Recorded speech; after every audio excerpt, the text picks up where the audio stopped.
இன்றைய வாக்கு தத்துவம். இன்று முதல் கர்த்தர் உங்களை ஆஸ்வதிப்பார். ஆகாய் தீர்க்க தரிசன புஸ்தகம் 2ஆம் அதிகாரம் 19ஆம் வசனம். இன்று இன்று என்று சொல்லி கர்த்தர் பல காரியங்களை வேதாகமத்தில் செய்திருக்கிறார். லூக்கா சுவிசேஷ புத்தகம் 19ஆம் அதிகாரத்தில் சகையை பார்த்து கர்த்தர் சொல்றாரு, இன்றைக்கு இந்த வீட்டிற்கு ரட்சிப்பு வந்தது என்று சொல்லுகிறார். தேவ பிள்ளைகளே, ஆண்டுடைய வார்த்தையை விசுவாசிப்போம். நீங்கள் பல நாளாக தாமதித்து காத்து கொண்டு இருக்கிற சுகமாக இருக்கட்டும், ஆஸ்வதமாக இருக்கட்டும், நில வழக்காக இருக்கட்டும், அல்லது பிள்ளைகளுடைய படிப்பு காரியமாக இருக்கட்டும், அல்லது நீங்கள் எதிர்பார்த்திருக்கிற தரிசனமாக இருக்கட்டும், கர்த்தர் இன்று முதல் என் தேவனாகி கர்த்தர் உங்களுக்கு நிறைவேற்றுவார். இதை தியானிப்பதற்கு முன்பதாக ஒரு சில காரியங்களை ஆகாய் தீர்க்க தரிசன புஸ்தகத்திலிருந்து நாம் தியானிக்க போகிறோம். தேவ பிள்ளைகளே, பாபிலோன் சிறையிருப்பில் 70 வருஷம் இருந்து யூத ஜனங்க புறப்பட்டு வராங்க. கோரேசு ராஜாவாலாக விடுதலையாக்கப்பட்டு அவங்க வந்து எருசலேம் நகரத்தில் பார்த்த காட்சி, வீடுகளெல்லாம் தீக்கரையாக்கப்பட்டிருக்கிறது, தேவாலயம் முற்றிலுமாக அழிக்கப்பட்டிருக்கிறத பார்த்து ஓன் அழுது, ஒரு நாட்களில் பிரம்மாண்டமாக இருந்த எங்கள் சாலமோன் ராஜாவால் கட்டப்பட்ட ஆலயம் இப்படி இருக்கிறது என்று சொல்லி ஓன் அழுது, பிற்பாடு ஒரு சின்ன ஆசரிப்பு கூடாரத்தை கட்டி தொழுகை நடத்தி கொண்டே ஆலய வேலையை உற்சாகமாக ஆரம்பித்து நடத்தி கொண்டு இருந்தாங்க. இதுக்கு பாபிலோன்லேருந்து பண்டு யார் அனுப்பினார் என்று சொன்னால் கோரேசு ராஜா அனுப்பி கொண்டு இருந்தார்.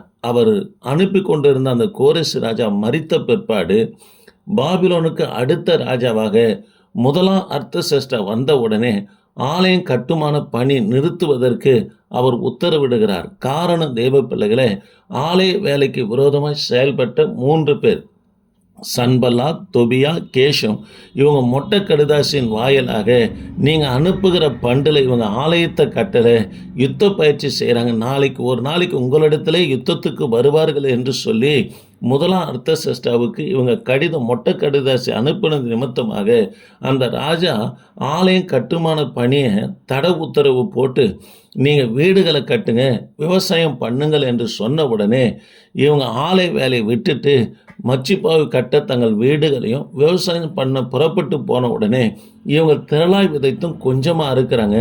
அறுத்து கொண்டு வருகிறத கர்த்தர் ஊதி போடுகிறார்.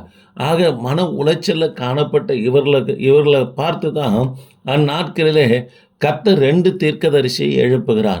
ஆகாய் சகரியாவை எழுப்பி ஆலயம் கட்டுமான பணியை அதை செய்யும்படியாக உற்சாகப்படுத்துவதற்காகவும், ஏன் உங்களுடைய ஆசீர்வாதம் குறைபட்டு போகிறது என்பதற்காகவும் உணர்த்தும்படியாக கர்த்தர் 2 தீர்க்கதரிசிகளை எழுப்புகிறார்.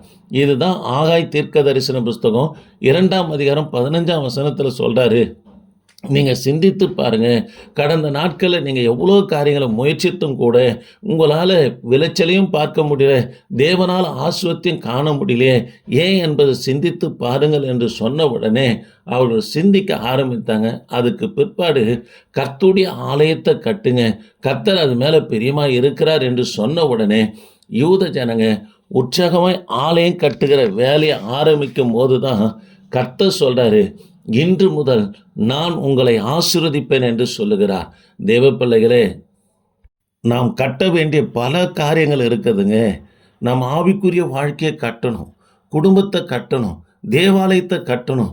அதாவது நம்ம சீர்குலைந்து காணப்படுகிற ஆவிக்குரிய வாழ்க்கை அப்படியே பாயடைஞ்சு கிடைக்காதபடி அதை ஜெபம் பண்ணி உபவாசித்து உயிர்ப்பித்து அது நல்ல மாளிகையாக எழும்ப நம்ம கட்டுவோமானா, தேவ பிள்ளையே, நாம் அந்த காரியத்தை செய்தால் போதுங்க. ஒரு காரியத்தை உங்களுக்கு சொல்லும்படியாக விரும்புகிறேன். காலையில் எழுந்து வேதம் வாசித்து 1 மணி நேரம் கர்த்தருடைய சமூகத்தில் காத்திருந்து உங்களுக்கு கொடுக்கப்பட்ட வேலையோ ஊழியங்களோ நீங்கள் செய்வீர்களா, அன்று முதல் கொண்டு கர்த்தர் உங்களை ஆஸ்வதிப்பார். இந்த காரியத்தை தான் ஆகாய் தீர்க்கதரிசி சொல்கிறாரு. சிந்தித்து பாருங்கள், ஏன் நீங்கள் விதைத்த ஆஸ்வாதம் பெற முடியல, உங்கள் கடின உழைப்புக்கு பலன் ஏன் இல்லாமல் போனது? கர்த்தரை நோக்கி பாருங்கள். ஆண்டவர் கொடுக்கப்பட்ட அதாவது வேலையை நீங்கள் கட்டுவீர்களா, கர்த்தர் இன்று முதல் உங்களை ஆஸ்வதிப்பார் என்று சொன்னார். அந்த வேலையை செய்தாங்க, கர்த்தர் அவர்களை ஆசீர்வதித்தார். ஆக எனக்கு அன்பான கர்த்தருடைய பிள்ளைகளை, இன்று முதல் என் தேவனாகி கர்த்தர் உங்களை ஆசீர்வதித்து பெருக செய்து உங்கள் விளைச்சலை அமோகமாக கர்த்தர் ஆசீர்வதித்து தருகிறது மாத்திரமல்ல, மந்த பெருகிறது போல உங்கள் சபைகளில் ஆத்துமாக்கள் பெருக என் தேவனாகிய கர்த்தர் உதவி செய்வாராக. இந்த வார்த்தை கேட்கிற கர்த்தருடைய பிள்ளைங்க சப்ஸ்கிரைபர் பண்ணுங்க. தொடர்ந்து வார்த்தைகளை கேளுங்க. கர்த்தர் உங்களை ஆசீர்வதிப்பார். ஆமேன். Praise the Lord.